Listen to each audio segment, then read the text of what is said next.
दर्शकों नमस्कार, 10 की दस्तक में आपका स्वागत है। आज हम एक ऐसे विषय पर बात करेंगे जहां एक दोस्त ही दोस्त के जान का दुश्मन बन बैठा। जैसा कि मैं हमेशा आपको इस 10 की दस्तक में आपको सजग रहने के लिए और सबब रहने के लिए कहता हूं, आज भी मैं आपको वही वाकया फिर से दोहरा रहा हूं। सजग रहे और सबब रहे। अपने ही दोस्त अपने ही जान के कब दुश्मन बन जाते हैं यह कोई नहीं बता सकता। ऐसी एक घटना घटी हुई है मोरगांव अर्जुनी तहसील के तहत आने वाले झांसी नगर। यह एक छोटा सा गांव है जो कि गोठनगांव डैम के किनारे पर बसा हुआ एक गांव है। इस गांव में एक बहुत ही खुशहाल जिंदगी जीने वाला एक डोंगरवार परिवार था। आज वह डोंगरवार परिवार आज एक बहुत बड़े गम में, एक जवान बच्चे की मौत के बाद किस तरीके की स्थिति होती है यह तो आपको भी वाकिफ होंगे। और ऐसी ही कुछ एक स्थिति से उस परिवार का आज समय बीत रहा है। दोस्ती में हो जाता है धोखा, अक्सर दोस्त ही दे बैठते हैं धोखा, जिसके चलते कई लोगों ने अपनी जान गंवाई है, जिसके चलते विश्वास और विश्वासघात यह समान रूप से इस कलयुग में बढ़ रहा है। दोस्त के साथ कहीं जाना आपकी जान भी ले सकता है। ऐसी ही घटना को अंजाम मिला हुआ है जिसमें झांसी नगर के एक युवक को अपनी जान गंवानी पड़ी। विशाल सुभाष डोंगरवाड़, महज उम्र 19 वर्ष थी। 2 अप्रैल को विशाल के गांव का ही मित्र नेत्रवाढ़ई फोन करके गांव के समीप ही बने डैम पर पार्टी के लिए बुलाता है और साथ में दोस्त की हत्या करने का इरादा रखता है। विशाल की हत्या को अंजाम देने के लिए नेत्रवाढ़ई ने चेतन बडोले, सुधीर झोडे, गुरुदेव राउत और विकास वाघाड़े ऐसे और 4 अन्य दोस्तों को भी पार्टी के लिए बुलाया। विशाल का जब शव 17 घंटों के बाद बाहर निकाला गया तो साफ तौर पर यह हत्या का मामला दिख रहा था, लेकिन पुलिस ने अपनी तफ्तीश में आखिर चेतन बडोले, सुधीर झोडे, गुरुदेव राउत, विकास वाघाड़े और नेत्रवाढ़ई इन्हें क्यों छोड़ दिया। विशाल ने कभी सोचा नहीं था कि उसके साथ में ही पला बड़ा उसी के गांव का रहने वाला लड़का नेत्रवाढ़ई यह उसकी जान का दुश्मन बन जाएगा। लेकिन जब यह पूरी घटना को जो अंजाम दिया गया है, यह घटना का जो विश्लेषण जब हम सुनते हैं तो आंख के रोह तक के कांप उठते हैं। ऐसे ही यह घटना को अंजाम दिया गया था 2 अप्रैल 2020 को।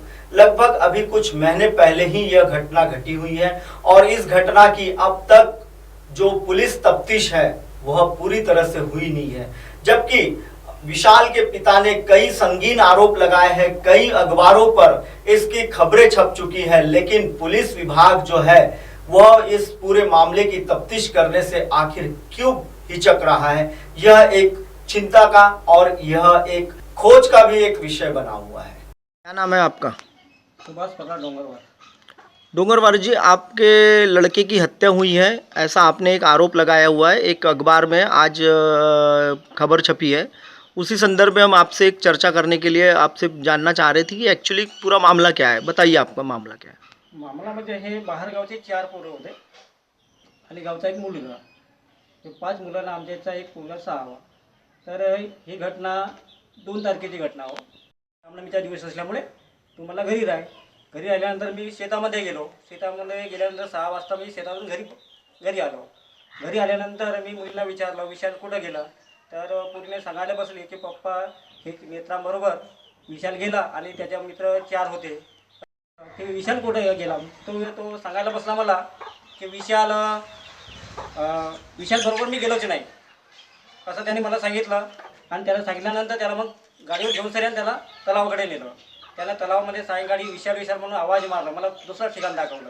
त्याच्यानंतर मी परत वापस आलो गावामध्ये आणि गावामध्ये चौकात गेल्यानंतर काही मुलांना विचारलं विशाल दिसला का म्हणून। त्यांनी सांगितलं की विशाल नाही दिसला म्हणून। मग 50-60 पोरांना मी घेऊन आम्ही 1-2 किलोमीटर अंतरावर गेल्यानंतर त्या पोराचे कपडे दिसले, दुसऱ्या झाडाखालता त्याचे शर्ट वगैरे दिसल्यानंतर तेव्हा माझ्या लक्षात आलं की पोराला मारून फेकण्यात आलं असं डाऊट आलं।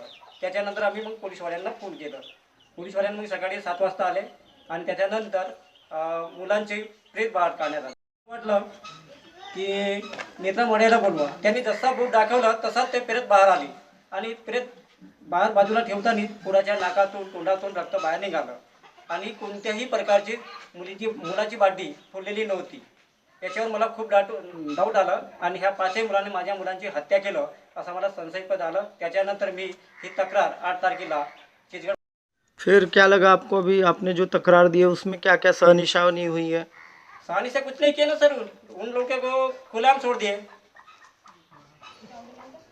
आपने कुछ सबूत वगैरह दिए हैं उन लोगों को, पुलिस विभाग को? सबूत वगैरह दिए ना, वो लड़के की बॉडी के सबूत दिए, वो निशाने दिए, दिखाए उसको। आपने एक अपने पिंडर अभी मैंने ये पिंडर किया, वो जो मेरे मोबाइल पे था ना उसका पूरा नोट वो पिंडर में जमा किया। लगभग 2 अप्रैल 2020 को यह घटना को अंजाम दिया गया था। इसमें लगभग नेत्राम वाढ़ई करके जो लड़का है, जो इस मृतक जो विशाल है इसका जो दोस्त है, उसने लगभग 4 लोगों को और अपने गांव में एक पार्टी के लिए बुलाया था। लगभग जिसमें चेतन बड़ोले, सुधीर झोड़े, गुरुदेव राउत और विकास वाघाड़े। यह विकास वाघाड़े लगभग मोरगांव अर्जुनी के येरंडी गांव से ही बिलोंग करता है और बाकी जो 3 लोग हैं यह बोदरा गांव के रहने वाले हैं। यह नवेगांव से लगभग सटा हुआ ही गांव है और इस गांव के लोगों ने यह अंजाम दिया हुआ है इस घटना को।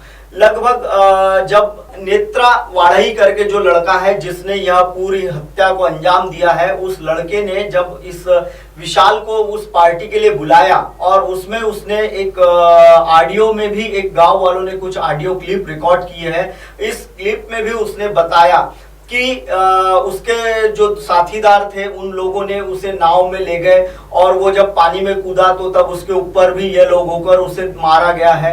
ऐसे कई ये है। जैसा कि अभी आप जो वीडियो देख रहे हैं, इस वीडियो में आपको साफ तौर पर पता चलेगा कि देखिए इन्होंने किस जगह नाश्ता किया था, कहाँ इन्होंने खाना खाया। अच्छा, एक जब कोई भी व्यक्ति, पहली बात तो पुलिस की तफ्तीश में इतने सारे सबूत होने के बावजूद आखिर पुलिस क्यों सवालों के घेरे में है। चिचगढ़ पुलिस स्टेशन से हमने संपर्क किया तो उन्होंने कहा कि अभी यह मामला तफ्तीश में है, यह मामला उन्होंने ऐसा बताया हमें और अभी वो लोग उस पूरे मामले की तफ्तीश कर रहे हैं। लेकिन जिन लोगों पर जो आरोप लगे हैं, विशाल के पिताजी ने जो आरोप लगाए हैं और विशाल के पिताजी ने जिस तरीके की एक एफआईआर दर्ज कराई है, उस आधार पर अगर यह 5 लोगों की अगर सख्ती से पूछताछ की जाए तो यह पूरे मामले की गुत्थी सुलझ सकती है। लेकिन यह पूरा मामला जो है वो अभी भी एक बंद मुट्ठी की तरह, एक गुलदस्ते की तरह पुलिस विभाग उस मामले को बना रही है। जैसा कि दर्शकों मैंने हमेशा बताया हुआ है कि यह जो पूरा मामला है, यह पूरा मामला एक दोस्त की दगाबाजी का मामला है। जैसा कि आप अभी देख रहे हैं कि अगर किसी को नहाने जाना होता है तो वो सारे कपड़े अपने एक जगह ही जमा करता है। वो ऐसा नहीं करता कि शर्ट कहीं है, उसका पैंट कहीं है, उसका वॉलेट कहीं है, मोबाइल कहीं है। अच्छा, एक बात इस पूरे मामले में देखने में ये आई कि यह जो मरने वाला जो विशाल जिसको हत्या की गई है, उस लड़के का मोबाइल उसी जगह पड़ा हुआ था, लेकिन वह भी फ्लाइट मोड में डाला हुआ था। और एक चौंकाने वाली बात हमें इन्हीं के परिवार वालों से पता चली कि इनके इस लड़के का जो मोबाइल है, वह मोबाइल का सारा डाटा लगभग दोपहर के 1 बजे डिलीट किया गया है। यानी उसके यहाँ उसमें जो फोटोज जो उसकी जो जमा थी वो सारा डाटा उसके मोबाइल का डिलीट कर दिया गया है। देखने में यह भी आया है कि यह पूरा जो मामला है यह हत्या का मामला है, लेकिन आखिर चिचगढ़ पुलिस विभाग इस पूरे हत्या के मामले को क्यों नहीं सुलझा पा रही है, यह एक बहुत बड़ा चर्चा का विषय है। दर्शकों, मैं हमेशा आपको बताता हूं कि किसी पर भी आप विश्वास न रखें, दोस्त ही आपके दुश्मन हो सकते हैं।